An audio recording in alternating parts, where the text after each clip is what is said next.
Alors, bandeko, bana nzambe, ba oyo balandaka ngai mingi, bako sepela. C'est vrai, boza mingi te, parce que Bible le bien clairement que eza na nzela ya muke na nzela ya munene. Nzela ya muke ekozala pasi po na bato bakota kuna.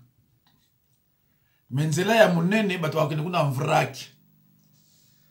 Eza nzela ya perdition. Message on aza nango ezali ete na silisi ba séminaire ya délivrance.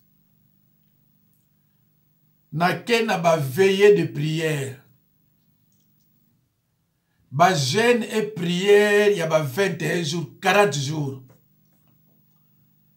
Pas ces oscillatés. Pas si oscillatés. Ba niama bazota mulanga na balibumu.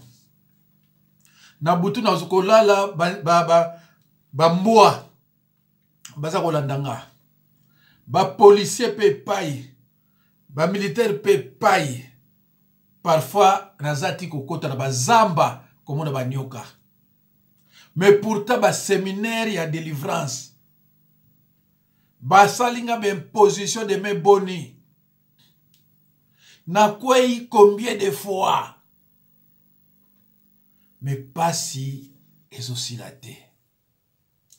Mais pourquoi je souffre alors? Bandeko, bana nzambe.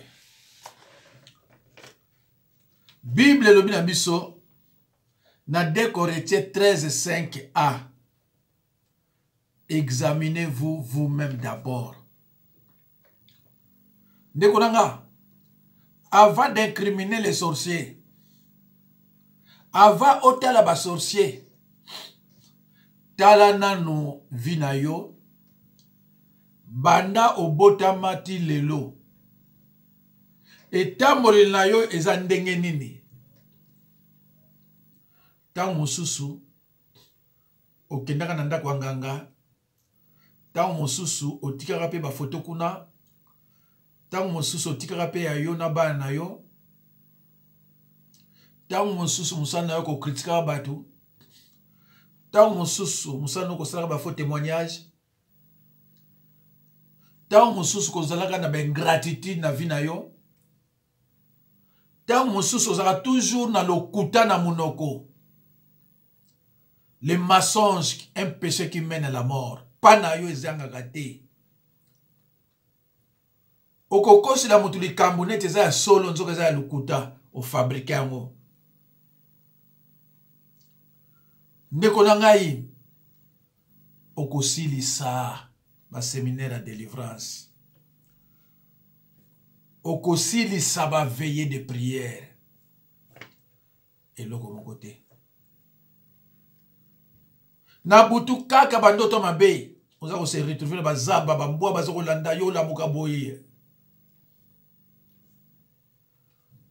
Tango kolamuka mbala moko obandi tu prends l'autorité kotinda moto pa bandoki et le reste au côté sur nakati ya péché. Verset na Bible ezate oyo ba apôtre na Jésus-Christ na ba pasteur ya Nouvelle Alliance bazotinda moto version ezate. Bible lobi na Hébreux 10:30 à moi la vengeance. Yo bandi ko sala ba vengeance. Okomona bola mundenge ni ndeko na ngai. Le peuple de Dieu souffrira et sera amené en captivité s'il persiste dans l'ignorance et dans le péché. Osée 4:6 dit mon peuple est détruit parce qu'il lui manque la connaissance. Et ce verset biblique ne dit pas que mon peuple est détruit à cause des sorciers, mais uniquement par manque de connaissance. Ndeko na ngai, olingi lilobate, mais olingi lobiko. Olingi lilobate, mais olingi lobiko. Jésus-Christ a dit, ceux qui sont mes frères et sœurs, ce sont ceux qui écoutent la parole de Dieu et qui la mettent en pratique. Yo olingi amote, mais olingi la lobiko.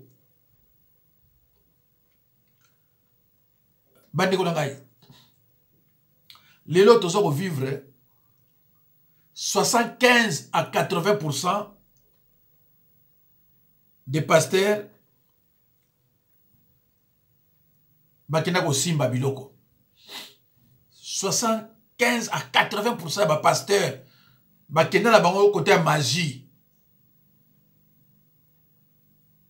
Alors yo siko faut la pasteur nini yo landaka ba musu balanda ko pasteur te ba musu balanda ba frère o azaneti ye yazo landa ye. Satan profite de votre ignorance et l'ignorance tue. Ba pasteur o bakina ko simba, ba pasteur o bazana ndoki, ba pasteur o bazana sataniste. Po bino bolingi tango aye ko lobake na lia batu boye menzamba lokotinga. Allez, ye wana bino ko landa bala moko. Botiki ba oyo bazaka na voie normale, botiki bango. Depuis quand yo landaka toujours ba témoignage bandoki? Oh maman kalanga ko le babwe. Oh Jean-François il faut nga ko le babwe. Oh nani Denis Les ko le babwe. Mais aye ko le makamona ye ya lokuta ya kindoki ya sataniste. Yo na aye di kamonini. Ozo ko lande pourquoi? Pozo ko sayo. Moussou salobinga na za frère. Na ili bino vérité. Vérité a outi na monde de ténèbres. Or na monde de ténèbres, vérité est la gâté. Mais yo oso comprendre te n'importe qui fois kosaka yo. Ndenge ni souffrir te na vie na yo.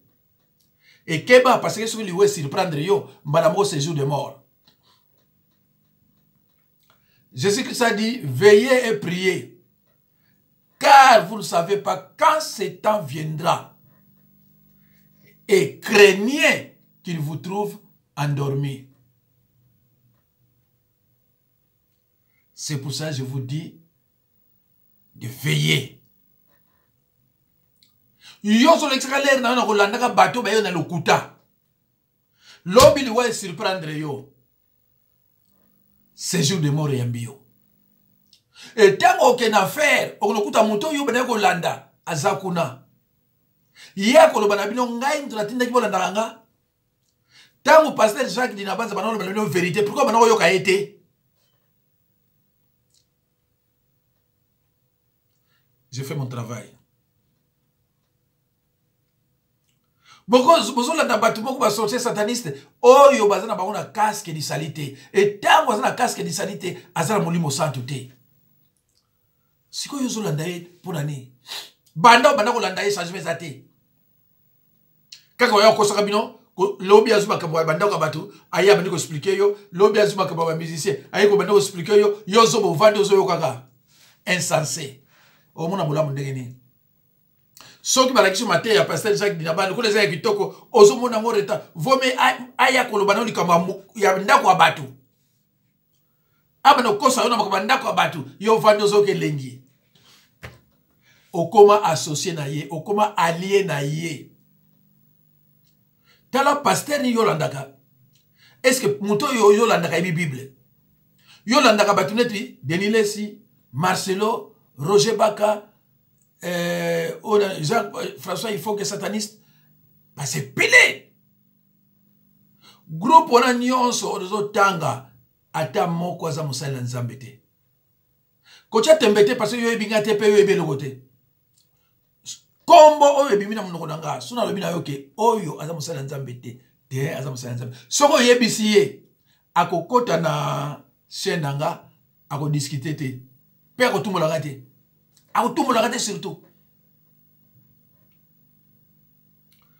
Alors bandeko, yozo landa Mateya ya mutu azana casque de salité. Or que Bible même son Ephésiens 6 17a prenez aussi les casques de sali. Casque de sali ndem tezo lakisa kana yo eza wapi. Ya za nangote. Yo kutule mso ngo zo nango, oke kolanda Mateya pa ya mutu mko yebi na epele ko mkote. Aza ko débrouiller kutu net ko leka yo kutule mso oyebi no ba ko leka ye.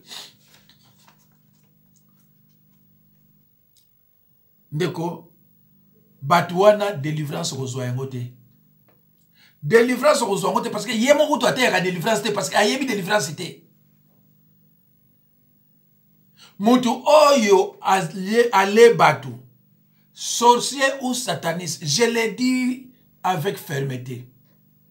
Même après sa repentance, azana droit ya kozwa Bible te abana ko prêcher bateau. On ne peut pas prêcher la parole de Dieu avec un cœur rempli des épines, avec des souvenirs sataniques. Mais non, la Bible est athée. La Bible, mutu moko te, Jésus asoka mutu moko te, azalaka ndokito sataniste, bongo aya basala na bata bakena epola likama na nzambe. Ezate. Mutu moko te azalaka ndoki aliaka bato sataniste, ba potre bazoye, basala busala ensemble. Ezalaka te. Ezalaka te. Mais yo soko zolanda yango italio. Alors, Bible zo bana biso boy na Marc 3 Marc 3 23. Totangana.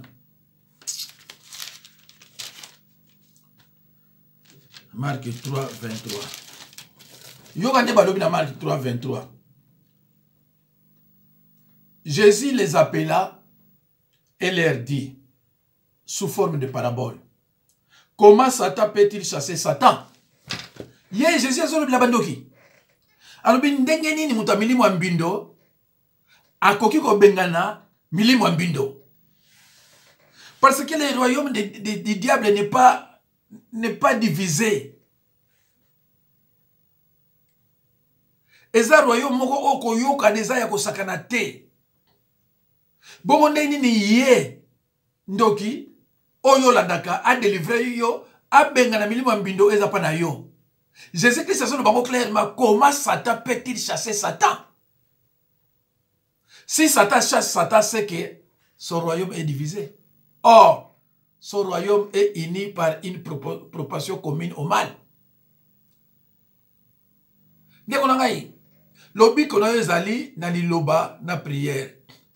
Soko za mwana nzambe. Si vous avez accepté Jésus-Christ comme Seigneur et Sauveur, vous entrez directement dans le combat spirituel. Et ce combat est invisible et éternel. L'ennemi te voit, mais toi tu ne le vois pas. Donc, vinayo, ils ont la prière, la parole.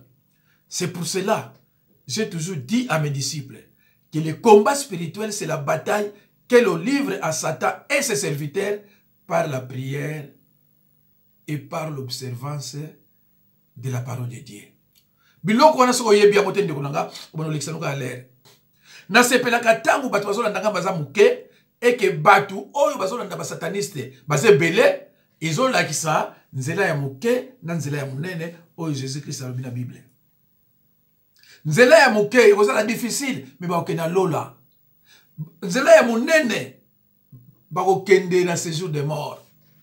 Baomona ba témoignage ba basalaka tango tozwa kisi balobine pesa kisi banzinzi bino nde banzinzi tango ya bozo ebele ande ko ganga mais soko yebi liloba neti ba disciple na ngai okotala olobi otali Marcelo olobi ate oza musala nzambe te otali Roger Baka olobi non o musala nzambe te kaka ozo bima na munoko na bango yoko yeba kwa za musala nzambe te tala musala bango so bazote ya ko ganga na ko ganga ko traumatiser batu.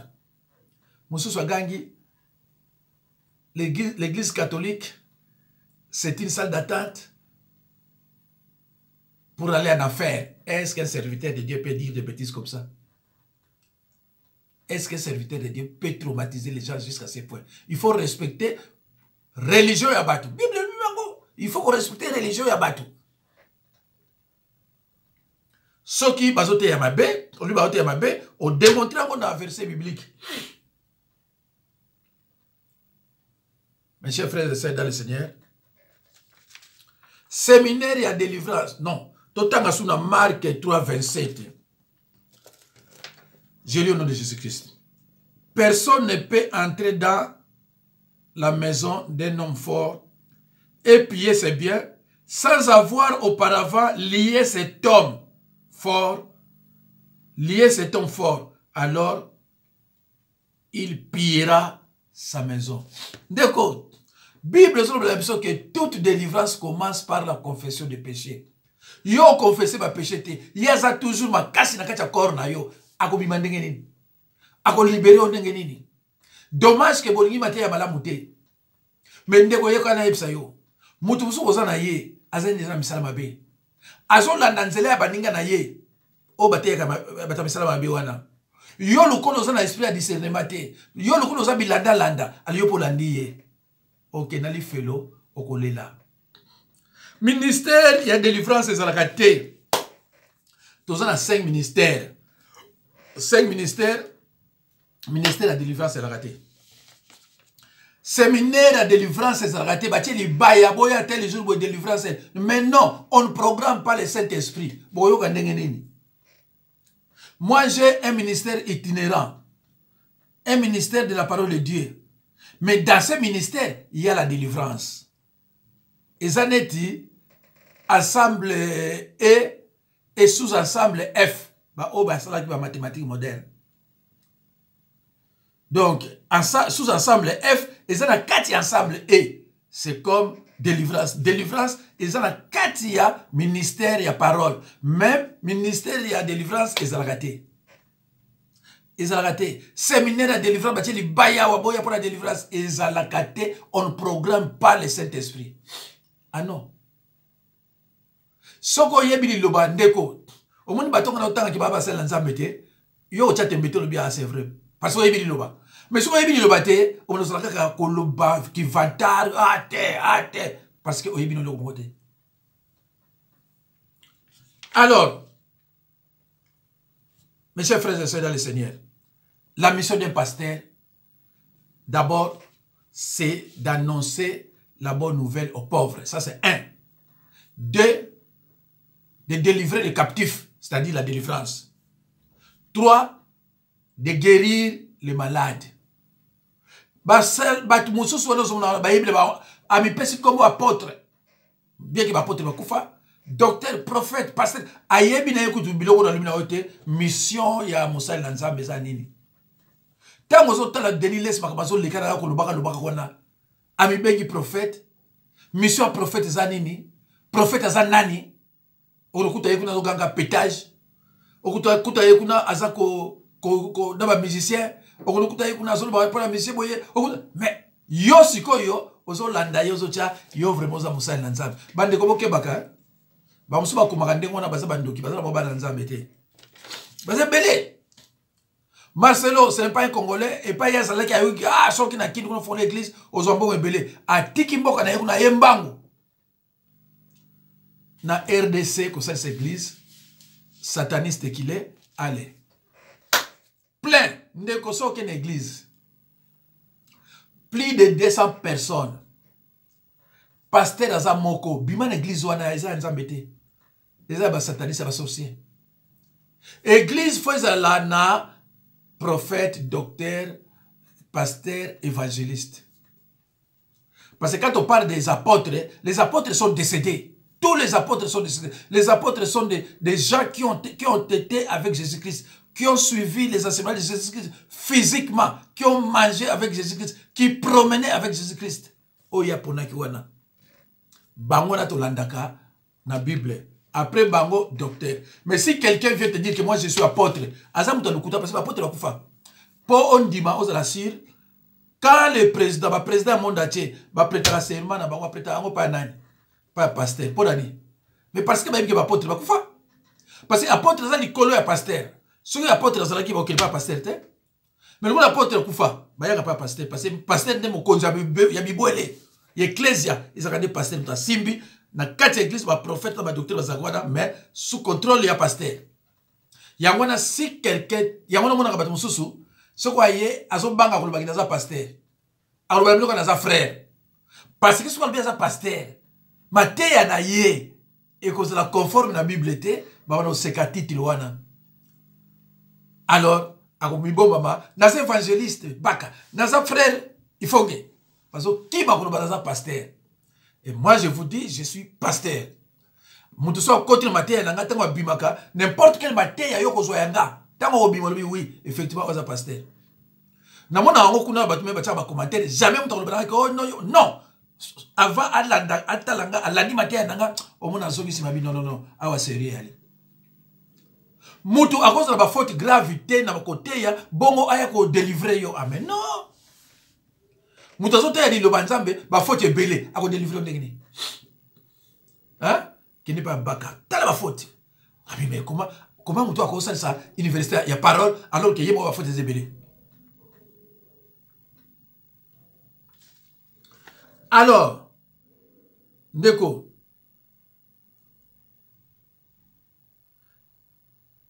Bible le bino boye, pour la ici, Bible le bino boye, Keba ne ba pasteur wana, Bible lobi bazali des serviteurs inutiles.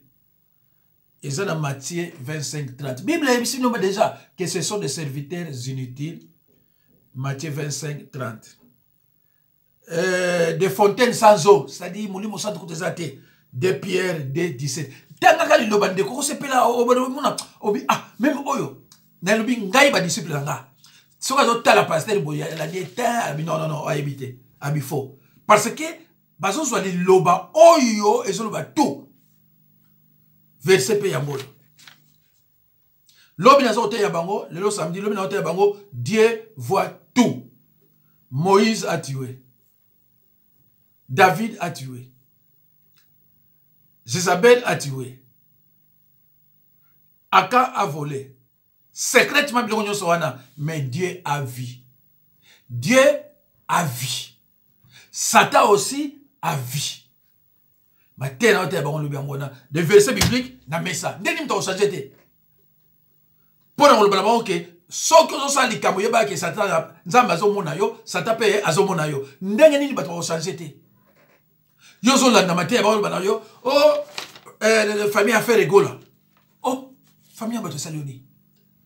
Oh, Marie Missa Mozara Kutuboy. Et qu'est-ce que cela a à voir dans la parole? Alors, yo so moni no telemi. Ah, olobide, yo zawana sikozola dapenza. Ndeko nangai, séjour de mort. Avant aucun affaire, au kolekana nous na séjour de mort. Hein? Voilà.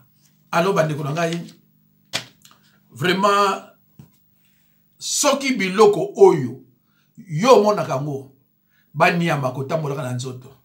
Oza na kati ya poto, ose retrouvera na ba Kinshasa, oza kolamba, oza na cuisine, ozo lia na butu na batu, ozo kende na fête na batu, balanda kayo no kota ba zamba, ozo kende na ba semai, na forêt na banyoka, bambua baza kolanda yo, ba policier le nyonso, ba embrassement na basi na mibali na butu. Deko, Luka Musala Nzambe, oya ko sunga yo. Alors, mes chers frères et sœurs, je suis au 06 51 03 92 89. 06 51 03 92 89. Nzambe Zanabino.